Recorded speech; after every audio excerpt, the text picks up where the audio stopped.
Alamin naman natin ang mga planong inihahanda ng Triathlon Association of the Philippines para sa preparasyon ng mga atletang ipapadala para sa magaganap na Asian Games ngayong September sa Japan.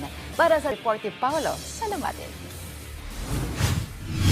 Nakatutok na ngayon ang Triathlon Association of the Philippines para sa kanilang huling assessment sa pagpili ng mga Filipino triathletes na ipapadala para sa magaganap na 20th Asian Games ngayong Setyembre sa Aichi, Nagoya, Japan.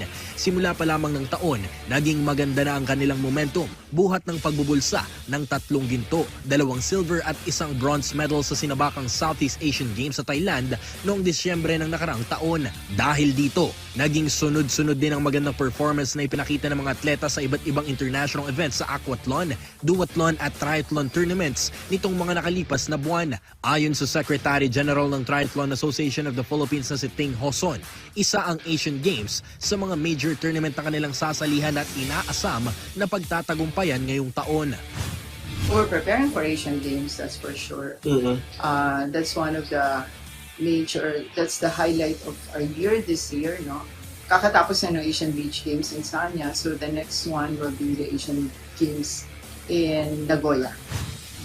Dagdag pa ni Houston na sa susunod na buwan ay wala na silang balak magpahinga sa pagpapadala ng mga Filipino triathletes sa iba't ibang training camps upang masiguro ang magandang kondisyon bago lumipad patungong Japan.